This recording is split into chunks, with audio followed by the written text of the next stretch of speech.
Hello again, Michael Ware with the Iowa Firearms Coalition. I've got with me today Brett Kleypas from HUXWRX, and some of you may know what that means, some of you may not. So let's jump right into us. What is HUXWRX? Hey, Michael, thanks for having me on the show. So, HUXWRX stands for Human Exposure Workshop. It's kind of an abbreviated name. And we focus on safety for the end user as far as weapon systems are concerned. So, a lot of what your customer base may know from us at this point is sound suppression, suppressors, cans, silencers, all the different names that we have that go on the end of a firearm for the purpose of reducing the sound signature and the flash signature of the weapon system as it functions. Okay, so we have seen now the big, beautiful bill move through, and we were on pins and needles, as Second Amendment advocates. Things are moving and changing so quickly, Brett. I got to tell you, I couldn't keep up. No. And I do this for a living. I mean, I work in the Second Amendment realm with my own shop.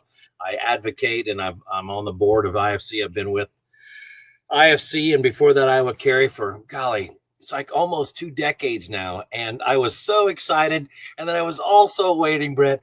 I was waiting for them to break my heart. I had almost adopted the idea we're going to get so close and somebody's going to smash me right in the nose. And then I'll go back to the beginning. I'll take a few weeks to lick my wounds, shake it off, and start over. And we had some of that. It was up and down, man, as you know. I mean, advocates have one level of caring and concern. People who build these things for a living, dude, that must have been a roller coaster ride. So here we are. It's passed. It was imperfect, but it's better than nothing by a long shot. We're going to be effective January 1st. So what does this mean for you? I mean, what are you preparing for? Well, the way I understand it, currently the way it sits, and I'm gonna get into in a minute about some interesting news to follow, Okay. is that starting January 1st, we will see a $0 tax stamp applied to suppressors, SBRs, SBSs, AOWs. Um, as far as I'm aware, that $0 tax stamp does not apply to machine guns or destructive devices. Now, with that said, there are some very large proponents of our industry, champions of our industry, you could say, such as Silencer Shop, who have, I believe, and excuse my verbiage if it's off, filed suit against the DOJ, I'm assuming is who it would be, to remove them from the NFA and or diminish the NFA altogether, or demolish it, remove it, cancel it, make it obsolete altogether, justifying that if there's no tax stamp tied to these, then it is just um, you know, a problem with reducing our rights to be able to own firearms, right? The right to bear and own firearms, and it's a hindrance to that. So It we will is. see It how is. far that carries. Lot of that. Absolutely. Absolutely. So we will see how far that carries. I'm hoping for success. This was a win for the 2A community. It wasn't the big win we would hope for. Obviously, a lot of us are absolutists where we think NFA should exist. We oftentimes question legitimacy of the ATF as well. That's not a HUXWRX standpoint. I'm just saying as an enthusiast, and the majority of us in this industry, find it to be a cause for frustration, constant changing of the laws, back to pistol braces that we had a while back. How they interpret it one week might be interpreted differently and next week, and you take, a million plus law-abiding citizens and turn them theoretically into felons and the swipe of a pen in a day. Yeah. So a lot of inconsistencies, a lot of problems trying to track the rules and laws that I don't necessarily believe the ATF has the right to make. So along all that to say, we have seen here recently the passing of the big beautiful bill that there will be a $0 tax stamp for suppressors, which is a pretty great thing. I'm very excited about this. The industry itself, a lot of my dealers, so I cover sales for all of Texas. And the majority of my dealers are very excited about this. I mean, obviously, as a manufacturer, we're very excited about it. As a fellow enthusiast, before I got into this industry, I was 60, 70 NFA items deep before I professionally worked in it. And for me, as a true enthusiast, I'm very happy about this. I think it's a fantastic thing, and it's a great step in the right direction. Yeah. So going forward for us with our dealers, the majority of them, what they're doing for the public is allowing the public to buy a suppressor now, and they will hold it until January 1 or January 2, at which they can then do the paperwork for it. But that way they've secured it. It's theirs. It's at the store. You're not worrying about chasing inventory availability. We have already seen a spike in purchases, and we expect it to keep going based on what we've seen to this point. Well, you said that your prerogative wasn't to beat down ATF, or that wasn't your company's prerogative or perspective. I'm summarizing what you said a little bit.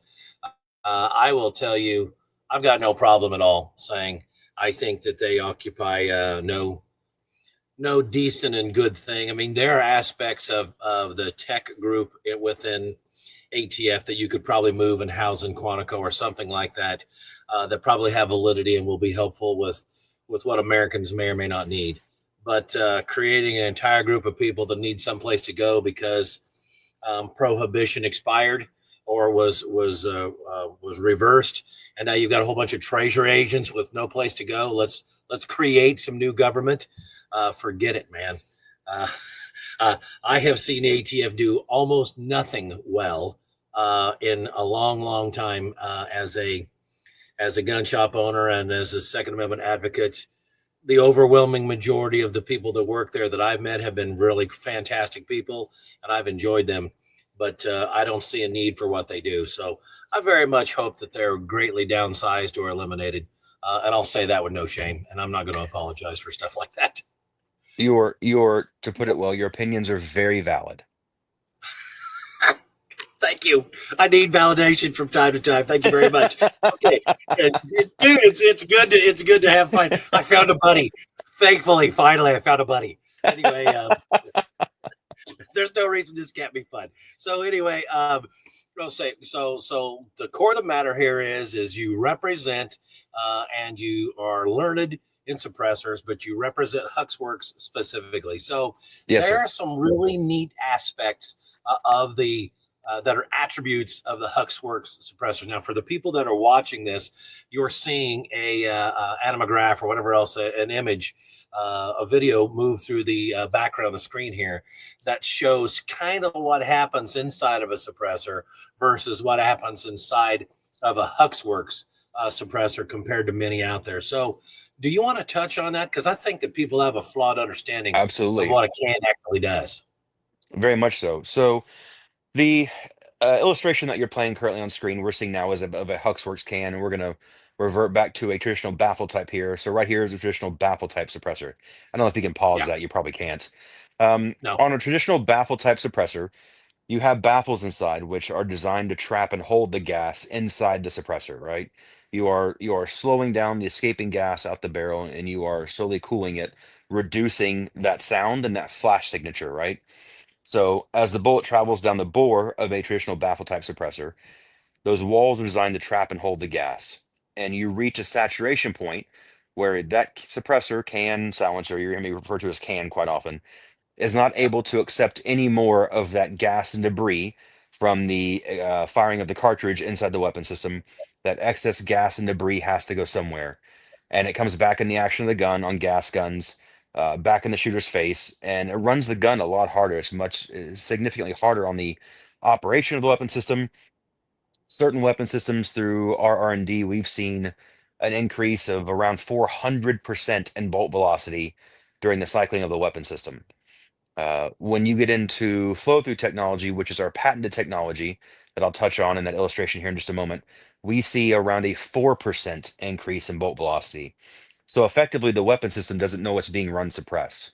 There are certain weapons manufacturers that will only suggest, and some that will only warranty, suppressing their weapon systems if they have had a HUXWRX suppressor on them or OSS huh, suppressor on them versus a traditional baffle type or another brand. And you heard me mention OSS briefly. Before yeah, we did a name change to HUXWRX, we were called OSS, Operator Suppressor Systems. We did a name change. There was a lot of manufacturing changes and a lot of um, process changes to make our company much more efficient, allow us to expand with modern technology and be able to focus more on the end user and the application of the product that we were making for them. Okay. So That looking makes at the illustration we have here of the HUXWRX can, you see there's arrows that change direction multiple times. So within yeah. our suppressor, we actually change the direction of gas flow. This is what makes flow through. Part of the patent is that gas flows forward, like you see here, flows backwards, flows forwards, and that comes up those extra ports that are on the front of the suppressor. So the projectile travels down the center port and exits out the center, while the gas and debris, the toxic gases and heavy metals, exit out the ports in the front of the suppressor. So therefore reducing, I say greatly reducing, the amount of back pressure that you see within the weapon system, and also the gas and debris coming back in the weapon system, keeping your weapon system cooler, cleaner longer, and keeping your lungs cleaner longer, keeping your eyes cleaner longer. There's a lot that goes into it. Okay. All right. So for those people who are listening only, let me take a stab at that. Brent, you're probably better at this than me. But let me see if I can do this. Imagine you have a paper towel tube. So the paper towels are all gone. You got a cardboard tube, a tube rather, and then you shove a washer inside there with a little hole. Leave an air gap space, maybe as long as the end of your thumb. Stick another washer in there, and you fill it all the way up to the end. That's a standard suppressor baffle system. You've got a bunch of chambers that allow gas to move in and expand, and then the bullet to go all the way through to the center hole. Okay, so that's a standard can.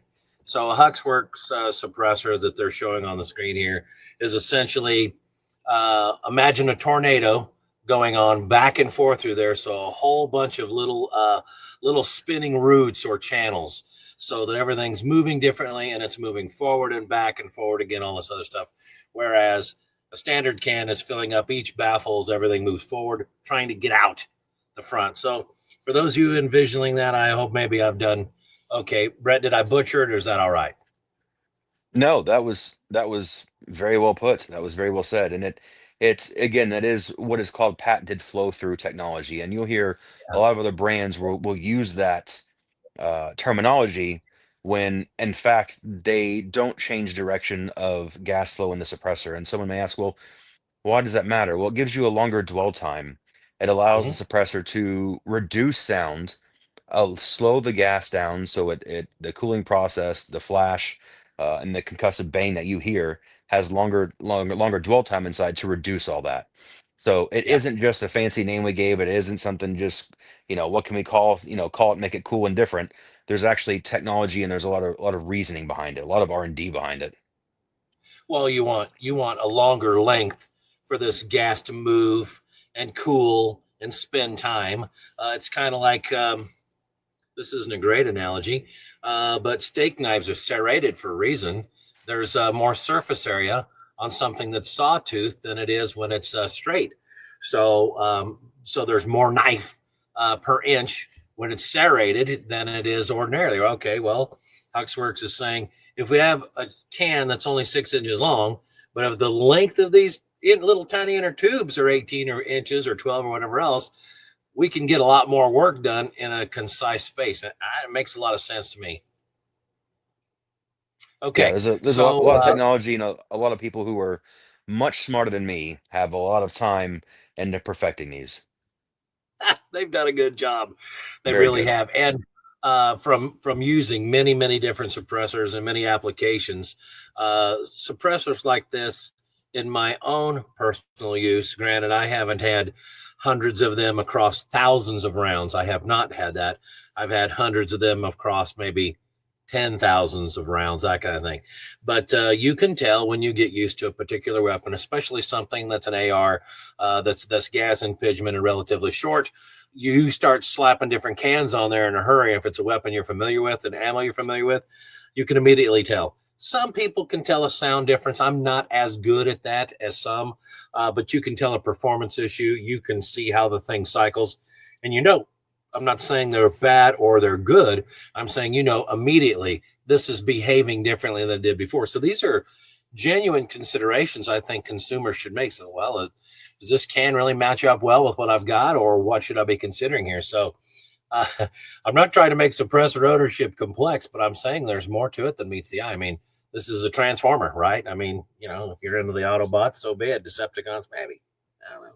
But Okay. There's a rabbit hole you could go down for a very long time. The amount of first time suppressor owners that I've had the opportunity to speak with, asking questions, trying to digest information, and there's so much information with social media. It's overly saturated, and quite oftentimes it's not even really accurate information. Or I find that a lot of people who maybe die hard one brand, whether they love their purchase or not, will not convey accurate information about another brand because they feel obligated to the brand they purchased, and it kind of skews a new buyer's Wow. opinion. So Oh there's yeah. there's a lot that there's a lot that goes into it, and I think that it's again, the amount of information that's out there with all the testing that people do, YouTube, endless amounts of this suppressor on this gun, this caliber, this distance, this grain weight. I mean, there's so much data to look at that as a new suppressor buyer, you could spend 6, 8 months just doing research Yes. before you come to a conclusion. Yeah, it's simple for lack of a better way of explaining it, a Ford guy to advocate buying Fords. But if that Ford guy had a Toyota Tundra, a Silverado, a Dodge Ram, the Nissan Titan, whatever, side by side sitting outside in his driveway, and he drove them all a lot, whatever else, that would be a little bit more contextual, but that's not what we do. Usually, we usually say, "Well, this is what I bought, and I'm going to justify it by telling everybody else this is what to get." So, take these things into considerations. And there are a lot of gun tubers out there that do a a very good and thorough job. Not as many as I would like to see, but there still are quite a few of them out there that you can take good, true, contextual information and listen to their reviews, and it helped. It really can. It's much better now than ever before. I'm glad for that. Very true. Yes. Okay, so before we get too far, I always want to make a shout out. I really appreciate. Oh, I've got two shout outs actually. My bad. One was for my son Hollis. He didn't force me, but he made a really compelling argument before I came on here to record with you that it was necessary for him to tell me, or for me to tell everyone out there, that he's an IFC Life member, which he is, and B, he wanted me to make sure that he said hi to everyone. So I've got that box checked. He's going to listen. He's going to know. So there's that one. And the second one is I'd like for people to start, if they're not already, go to iowafc.org and make sure that you're familiar with the site. We've got membership tabs there and ways to donate. We always appreciate that. We have trusted partners there. There's a whole tab there that's full of people now and businesses that were kind enough to just spend $50 a year is all it costs them to become a trusted partner. And then they offer codes or something tangible to the membership. So there's a lot of value in IFC membership beyond the merit of being part of an organization that's done so very much. And brand new is a raffle. You can get on there and buy an online ticket to be into a chance to win right now. There's 200 total tickets available. We're capping it at that, and then we move from there. But we would like for people to do that. So stop by iowafc.org. We appreciate your membership. We need it so that we can keep the ball bouncing. We always appreciate that. So I needed to get that in there, and you can see on the screen. Stop in and buy a raffle ticket, iowafc.org. So when we're talking about Brett from HUXWRX, and I should mention the website so that people understand that, it's HUXWRX, HUXWRX.com. That's HUXWRX.com. Stop by there and check it out. We want people to see these things and become familiar, learn where they can buy them, where they can demonstrate them, try some on. There are a lot of shops out there that are attached to ranges or have indoor ranges. They'll let you try these things on, folks. You can go actually handle some of these and use them before you buy them. Great way to get an idea if it's going to work for you or just how tremendous they actually are. So I encourage that. Brett, tell me what it takes to engineer a suppressor like this that's A, affordable, B, light, C, not too big, or excuse me, not too long, and D, truly does a great job of suppression, because I just ask for the holy grail of You did. suppressors. And for you to be able to do these things and wrap it all in there is very, very hard. So walk us through that, will you? Absolutely. So you just asked for the end all be all suppressor. I mentioned earlier people who are new suppressor owners coming up and asking a lot of questions, trying to process data they've seen and opinions they've heard. And I always tell them that buying a suppressor is a sliding scale.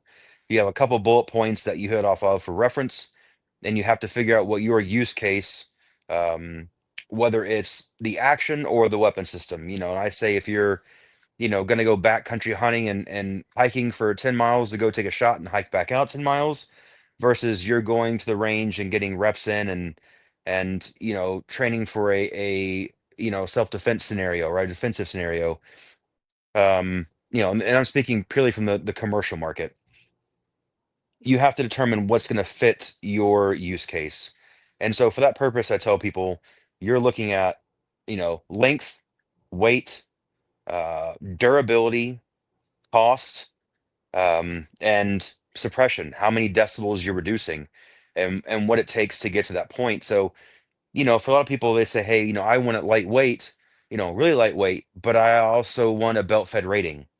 Well, there's some contradictories there. You don't get to have both of those, right? You have to pick one or the other. Um, when you start look at that sliding scale, you pick and choose, prices in there as well. I need something that's more of a budget option. It may not have a very feature-rich list of things. The mount might be basic. It might be, the material it's made out of may not have the highest durability rating. It could be something like aluminum, right? Depending on what the use case Mhm. is and the price point of it. So Sure. that's something that a lot of first-time buyers should take into account is when you start looking at what your use case is, that'll determine which way to go. And my use case could be very different from your use case. The weapon system I'm putting it on could be very different than what you're after. You might be prioritizing durability and belt fed because you're running an FRT and a fight light upper, and I might be backcountry hunting in the mountains somewhere, and I don't want to die from, humping a 1 pound can up a mountain. When you start adding weight, it adds up quick. So Mhm. again, when you ask people for opinions, you need to take into account what the use case is, what weapon system is going on, the dollar spent, right? There's a lot that goes into it. Now, looking at the manufacturing aspect, kind of getting back to your question of what you asked me earlier, we I'm very blessed to work for a company that really pushes the envelope with technology within regards to 3D printing. When you 3D print products, which the majority of ours are, it allows you to do rapid prototyping. So our super geniuses back in our office in Utah can say, hey, we want to develop this new can that'll do X, Y, and Z. Cool. Here's some ideas I think that'll work. Draw it up, hit print, come in the next morning, it's printed, ready to roll, right? It's ready to go, ready to test. Put it on a gun, test it. Oof, man, looking at these results, throwing it in our Knox box, which is a box we have that collects gas and toxic gas and heavy metals. We're getting a lot more feedback on there than we would like. It is really quiet, but man, it sure is gassy, and the Knox box filters are picking up so much material. Maybe the weight is a little heavier than what we need. Let's go ahead and reprint one tonight, and we'll try again in the morning with another iteration of what we just did. So for us to be able to go through and be um, almost hypercritical of our own products because we are afforded the ability to rapid prototype and print as many times as we want to, we really try to perfect a product. I say we do perfect a product before it goes to market. Yeah. The durability testing we put it through, the ratings we give it, making sure that if there are issues, we have a way to repair them and get them back to the customer in a timely fashion. For anyone who is in manufacturing to think that you can make a million of an item and not have a failure is unrealistic. You're going to have problems. Being able to solve those problems in a timely fashion to the end user satisfaction is equally as important as us putting out a perfect product the first time around. So we need to be able to take care of the customer if in fact there is a failure from something we did wrong. So, being able to 3D print stuff, being able to rapid prototype, repair damaged products that customers may run into, quality control issues is just it changes the game, I think, when you try to always innovate, always try to push the envelope. I use the term forward thinking, right? Trying to be real aggressive with Yeah. the ideologies that you put forth in your product. Yeah. When you look at that, and I'll tie this back to the question you mentioned earlier when you asked me about the zero tax stamp and what we're seeing. You probably recall beginning of 2024.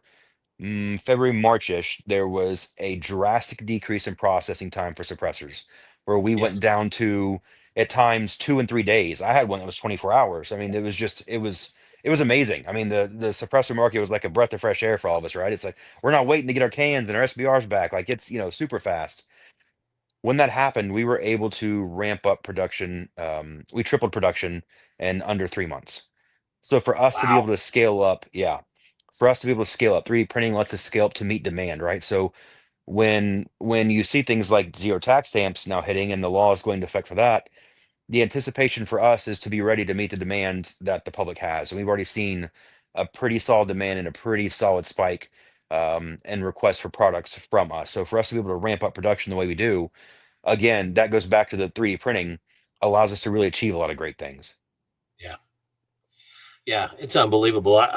You're mentioning things that I don't hear enough people talk about, but they're a part of the firearms industry, regardless of whether they actually 3D print the parts when they're done. The ability to 3D print the design to see how viable it is. Like you said, overnight, I'm gonna put this recipe in the hopper. I'm gonna hit a button, and when I come back tomorrow morning to work, it's gonna be ready. A few cleanup pieces here and there, and we're going to go to the range and test this thing, and we'll just see just how good it may be or what potential is there. I don't think that folks understand what that's like. I mean, when I think about, I mean, I have no idea what it took for, what was it? Was it Percy Maxim or Hiram Maxim? Which one was it? It Ira was the Maxim? son. Yeah. Okay. So when that stuff was conceptualized, I don't know how long it took him. I guarantee it wasn't overnight.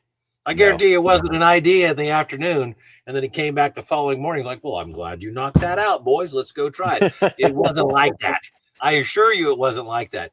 In fact, the idea that we're doing these things with metal, not a bunch of polymer, is absolutely mind blowing. I snagged a BRN4, which is essentially a HK knockoff from Brownells. And I was looking at the upper receiver and I was checking it out. I got this little short thing and it was really nice. Tad on the heavy side, but a great weapon, right? So I'm looking it over and I said to the guy, I'm like, this upper receiver doesn't quite have the fit and finish that I was hoping for. And he's like, well, the whole thing's 3D printed. And I said, the entire upper receiver? And he's like, oh, yeah, all these. And he showed me all these parts. He's like, with more volume and more time, all these things will be nuanced and it'll be much, much cleaner. Although it didn't look bad, don't misunderstand. But you could tell that it wasn't quite what you're used to with a forging that has parts relieved from there, right?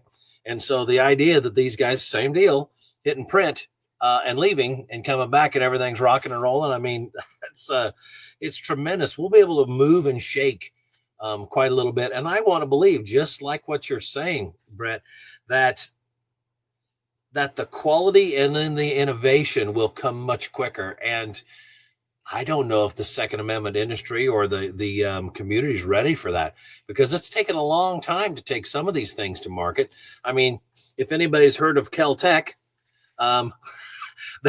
they bring something out at SHOT Show and you're like, ooh, I got to have that. And 2.5 years later, you're like, I thought you guys were going to sell these, so stuff like this may help, especially for a bunch of impatient people like I am. Hey, I want it now. Okay, here you go. Then you can have it now. So, all right. So you represent a suppressor company, HUXWRX, and that was HUXWRX.com.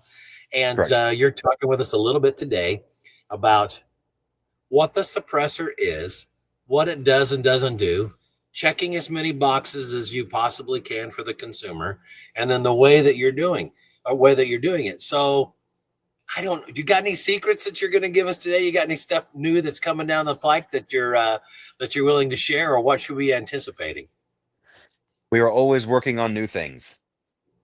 Dude, come on. We established ourselves as buddies early on. You got to give me something. You and I are buddies, but everybody else watching this video after you post it may be trying to get information. I got to be careful about that. All right. Okay. So you guys listen out there are like buddy level 2, and we want to get up to buddy level 1. So keep listening. But that's the other thing that's interesting about this. There's going to be people that have questions. I want them, Brett, to be able to ask them. So post on social media, like, share, do all these things. But if you got questions, post them. If Brett doesn't see them himself, I will get them back to him so we can get you guys some answers, because what we're trying to do with the social media at IFC, let's make sure that any of the concerns that you have are managed. Yes, it would be easy for us to do it all in one place, but we recognize that that's tough for us to do. And you're where you're at when you're listening to this, when you're watching it. So ask the questions you've got, and we'll manage the concerns that you have, whether they're, all of them. We'll manage all those concerns. So, okay. So I didn't squeeze anything proprietary out of Brett, although I gave it a heck of a try. What else is coming down the line that is going to be public? Is there anything new that we should be looking for? So I will tell you, giving you a little more information than just the we're always working on new things. We Okay. do listen to our end users, our audience, and oftentimes the communal group will speak, right? You'll get an overarching thing, hey, there's a hole in this that needs to be filled, right? Whether it's our product line or a general industry product line, like, hey, this doesn't exist. We would love to have one, and we take that into account. And for every suppressor we release that you probably see on the market, there's two or three that we have tried to just put magic into to make work. And again, it's the R&D process. It's how much of the magic smoke can we keep inside the suppressor, right? An electrical reference. How much magic smoke can we pack into this thing to make it something that's just gonna, you know, change the whole market. And for the absolute home runs that we do bring to the market, there's a lot of ones that we have tried to perfect and we just can't get to our standard. So again, we do listen to the commercial market, to the public. Obviously, there's a lot of inspiration put into our commercial products based on uh, military contract demands, what they're requesting, looking at that technology and what can we carry over for our commercial market to be able to benefit from. But also looking at holes in our current product line and say, hey, what are we missing? you know, Rapid prototyping, we say, hey, we have, V1 of this. Can we do a V2? Is there a way to tweak it? 3D printing, you can print certain shapes that you can't see in C machine, right? So just a very slight angle on a fin on the internal core could completely change the way the suppressor reacts. Yeah.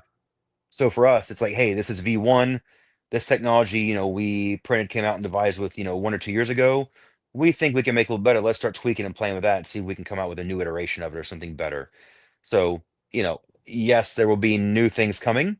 I can't exactly tell you what they are or when, but they are soon and they are going to be very good. Fantastic. We'll be looking for that. Okay, so maybe that's the next obvious question.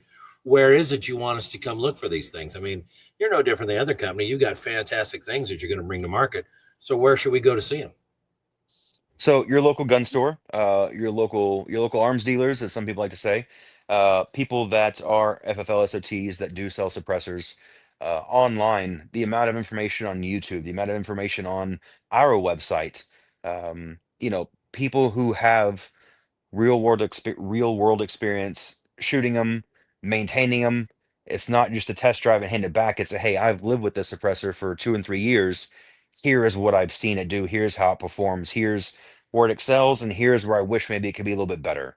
So I tell a lot of people, go to our website, obviously, right? HUXWRX.com for a lot of statistics and information. But I think for real world use case scenarios, right? If I tell you to go to my website for an opinion, well, it's kind of skewed, right? So go to your local gun store. Hopefully they have a range where you can try it for yourself. Put it on different weapon systems, different calibers, different barrel lengths, different grain weight ammo, and try them for yourself and see what you think. And fine tune that with inputs and reviews from people. Obviously, there's stuff on social media you take with a grain of salt because people are sponsored, right? And it does alter opinions and things of Yep. that sort. You hear a lot of YouTubers, their disclaimer, hey, I bought this with my own money. It wasn't given to me, or hey, it was given to me. Again, take some of that with a grain of salt. But social media is a great place to, you know, look at reviews from people who have quote unquote lived with them, not just test driving them. There are in Texas where I'm at, I work roughly 30 events a year on weekends where I set up demos for the public to be able to come ask me questions, to be able to shoot the product at my dealers. In the Houston area, the Dallas Fort Worth area, San Antonio area, um, giving them the opportunity to try them on guns. I bring the guns out, I bring the suppressors out. They're out of the box the same way that you would buy them. Some of them are fairly used. but you get a real world experience on how they function. So I would tell people for first time buyers, that's a lot of good option. If you see a dealer near you who is putting on a suppressor demo day with the brand you're after, or even other brands, for example, you may be a diehard, fan of another brand, but they're having other brands you haven't shot yet. I'm being careful not to name names because I don't want to do Yeah. that. You have an option to go try something else. So, I love for you to buy my brand, shoot my brand. We put our heart and soul into what we make, a lot of R&D, but I will also tell you, you know, sometimes it's hard to see how great a brand is unless you shoot something else. Say, you know what? I don't really like that. I think this really does well for me. So I would encourage everyone to shoot them all. If you have a chance, shoot them and see what you think. Coming from a true enthusiast perspective, not from a manufacturer's rep, but a true enthusiast perspective. I think everyone who um, wants to get into the suppressor game, learn more about them, be a suppressor owner, it's shoot them, put rounds through them, experience them. I think that's sage advice. And another one that I can tell you after dealing with things like this for a number of years, one of the things that I think helps customers when you talk with them is um, if you're able to tell them how something that went poorly was handled, because there are a lot of folks who buy these things that don't use them a lot, but there are some folks out there that use them a lot and use them hard, and in some of those circumstances, eventually you may see a failure. That's not uncommon; it can happen, and I think that oftentimes, Brett, a well-handled problem may breed more customer loyalty than anything else that you could possibly do. So it's important to me, if I'm hawking something or I'm trying to support something, or a customer says, "Hey, what is it that you like?" And then I can tell them, "Well, as a matter of fact, these are all very good. These over here, I don't like as much." And there may be some contextual reasons why. But oh, by the way, I'm most confident with this because I had this problem and the product rep, I'm just using this as an example, but I called Brett up and my problems evaporated. It was handled lickety split, no questions asked. And the next thing you know, I was wowed. So I would encourage people always to go seek some of those reviews if you can find them, if they're out there, to see how something bad, or what appears to be bad anyway, was handled. I think that goes a long way because there are some really, really reputable companies. I'm assuming I haven't had anything happen with any HUXWRX cans. I never had anything happen with any OSS stuff, but I'm assuming that you've had something happen, Brett, at some point, and you had to put your best foot forward. So look for stuff like that. I think it makes a difference. Everybody wants to be there on the good days and your best days, right? It's how the brand stands by you on your not so great day. How are they there to help you when something doesn't go right? That speaks volumes, as you say. Yeah, no kidding. Okay, so let me ask you this. This is a little bit more personal. You can sidestep it if Mhm. you want. That's okay. Well, I certainly won't be upset. But what's been the most rewarding part of your work with HUXWRX? I'm curious. Oh man, this sums up guns for me in general. I started going down the NFA rabbit hole about 17, 18 years ago. I previously worked a career in oil and gas, which again, I was blessed to be able to buy the things that I want, have the hobbies that I wanted, and got into suppressors, SBRs, SBSs, got a transferable, got into DDs. I mean, I've kind of gone down the rabbit hole. AOWs, I've gone down the rabbit hole. The best part of it, before I even worked in industry and after working in industry, the best part of it is when someone gets to experience something for the first time and they look back at you with that massive grin on their face. I live for that. That's the best part of my job. I love Yeah, selling suppressors, right? I love hitting sales goals. I'm a salesman. It's what I do. But I will tell you that that smile that people have, that giggle they do when they shoot a suppressor for the first time or machine gun for the first time, that to me never gets old. That's the absolute best part of what I do. 100%. yeah. You know what? It's a flood, dude. A flood of memories about those kinds of things were washing over me as you said that. And it may not have been something I clued into myself, but it's a great reminder of the way that you put that, because I can think of many, many times that I introduced somebody or was there for somebody else to introduce somebody into I don't know, Second Amendment baptism, maybe, I don't know, Yeah. by time at the range, right? And so it's one thing as a Christian when you make a claim that's it. Well, it is important that you make a claim that you say, "I'm going to follow you, and I'm going to commit to this for life." It's another thing to literally be dunked and then born again. And so your old self is washed away, and now your new self is what you have, and this is what you're going to do. So when you go to the range and these people pick something up and they use it and they have any level of success or whatever else, and they turn around and they're like, I enjoyed that so much, and I want to do this again. That's the power of going to the range, man. And I like that stuff. I mean, I my daughter is shooting in SASP for the first time. She just turned 16. She's really enjoying this stuff, and she was. I think that it's safe to say that she was an accomplished rifleman before that, but she didn't know jack about pistols, and I never had her shoot them, and she never asked to. So before her first week of practice, she comes to me and she's like, "Are you going to take me out and show me how to use this thing or not?" I'm like, "Okay, I was just waiting for you to ask." So we go down to the range, and it was the first time she handled a pistol ever. And so, well, here's the weapon that you're going to use. Let's try it. And she turned around, she's like, "I like it." And I'm like, "Great. That's Yeah. that's fantastic. I was hoping that you would say something like that. At least that's way better than I don't know if this is for me, which happens too. But I agree with you. It's very rewarding to see somebody enjoy themselves thoroughly, and then the look on their face that tells you it's likely that they'll do this again. This won't be a one-off. So the antithesis of this is, what's been the biggest challenge or what's been most trying to you? I'm curious about that too. Oh, the most trying. Honestly, like I'm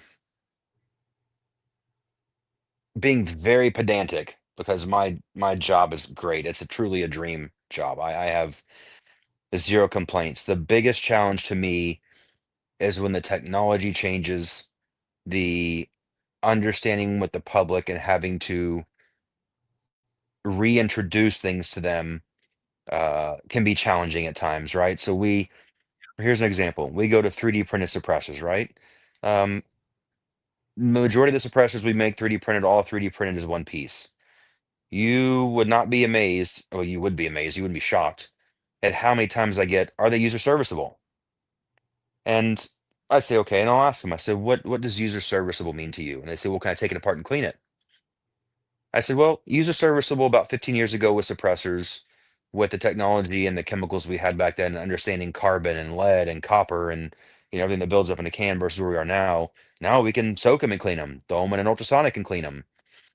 It's not really have to take it apart and scrape and chisel and air gun your way through, layers of carbon. A lot can be solved with just soaking or throwing in ultrasonic. And the amount of doubt I get from people on their faces is it's funny at times. They don't really believe me. I'm like, no, that's really how this works. So you don't, having to re-educate the public with the change in technology is a challenge. And again, like I said, I'm really having to stretch for that one. That's probably the extent of the worst part of it. Well, re-education is the exact thing, and this is going to be part of it. I mean, you outlined really well the idea that you know Wednesday afternoon comes. I think that this might be a really good tweak. Let's try it. You print and come back the next morning, and you're like, man, this is more than a tweak. This deserves some really serious development. Let's chase this idea much farther. And now you have this entire group of people that you've endeavored, to market to educate, so that they understand what they're doing, so that they can buy and buy with confidence and use with confidence. And now you're like, remember all that stuff that we've been doing?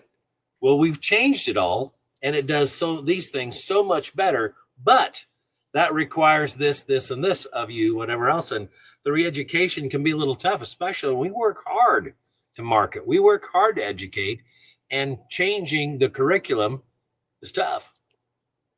Really It is. can be. And like I said, I'm really having this stretch to find a complaint. If I had to get one, I think it would be the amount of, and I get the majority of people are trying to help, but the amount of information that isn't accurate that gets pushed on social media. That's one of the downfalls, right? It's easy to push, incorrect info, whether it's on purpose or it's not, right? Whether it's of malice or it's innocent. The amount of incorrect data that gets pushed through on social media is a challenge for, I hate the term subject matter expert, but for people who know the product, who represent the product, that have to try to change and or break those habits or those trains of thought that people have. Okay. Well, I tell you, there's a lot of places we could go with further conversation, but I am happy with having tackled some of the items here and some of the, as we mentioned, the I don't know, the joys and sufferings associated with doing the work and being in this workplace. Is there anything else that we should touch on before we go? I'm curious. What? Very, very, very small sufferings, but yes, no, things to touch on. I encourage people to go out and experience, anything Second Amendment related for themselves, right? Become knowledgeable, learn the laws, learn why we have the laws that we have, learn, you know, why the right to bear arms is a necessity for us as a nation, our future moving forward. There is so much I feel like I'm gonna go off on a tangent. I feel like that it isn't taught to the younger generation of the importance of why we have what we have and how we wouldn't have any of this if it wasn't for the Second Amendment, and how it slowly be stripped away from us. Looking at other nations, oftentimes people don't get the opportunity to understand how they function or see the truth in how they function and understand the reason that they function the way they do is because rights are stripped away, the ability to protect themselves are stripped away, and how the Second Amendment is one of, if not the biggest rights that we have for self-preservation and the pursuit of life, liberty, and happiness. I'm with you. I'm not that I wouldn't be, but there's a fundamental misunderstanding of what the Second Amendment is within the Second Amendment community. Some of the people don't even truly understand what each one of those words mean in that order. And I would like for them to. I want them to seek, to endeavor, to understand that in the right frame of light, and the way that the framers offered it, because that is that happens to be perpetual. They did a fantastic job of crafting these things. So let's get that right. Number one. And number two, this isn't an issue of conservatism or liberals or Democrats or Republicans or whatever else. These are just rights, no more, no less. And so they actually protect you because they're saying no government or other entity or whatever else, you can't come in and take from these people something like this. And there are reasons why that we protect it, because it does mean this much. And so I really wish that some of the people that I find myself opposed to would actually look at this, because it's their protection as well. Now, if they choose to exercise it or not as individuals, well, that's completely up to you. I won't have anything to say about that. But you shouldn't be in a position to take it from me, because that's really what this boils down to. They say, well, I'm not, I've mentioned this before in this podcast, Brett, I'm not reaching through the camera and I'm not lifting your wallet. I'm not saying that $100 bill in there is mine now. I'm taking it for you because I want it. I'm going to use it. In the case of the Second Amendment, they say, well, it's not something that I want, but I'm going to make sure that you don't have it. And that's a really cruel thing to think, and it's a cruel thing to act on. I want them to reconsider that. So I think it's our responsibility as firearms enthusiasts, as Second Amendment advocates, that we try and have that conversation with some of these folks so they can bring that into context. It's absolutely huge, and I'm certain that we don't do it enough, because most people assume they're closed-minded. They're not going to listen to what I have to say. Well, they may not, and probably, in truth, most probably won't. But that's not why we don't do it. So I encourage people to get out there and let people know what's going on, and sit down and visit with them and have the conversation. There's no reason not to. Agreed. Anything else before we wrap up? No, sir. Anything else I can do or answer for you or your viewers? No, I think we're in good shape. We might have some questions that we'll have to circle back with you on. And like I said, those will be on social media. I'm sure you can see HUXWRX everywhere. They have a big presence out there that are going to be hard to miss once you start paying attention. And that's HUXWRX.com. Brett Kleypas, yes, thanks for coming on today. I really appreciate it. Thanks for having me, Michael. I do appreciate it. It's been illuminating. Thank you. Again, iowafc.org. Check out the trusted partners. We'd love your membership. Buy a raffle ticket. The plenty of blogs. This will be one of them that's listed there, so you can check it out among others. So we thank you again, Brett. Have a great day, man.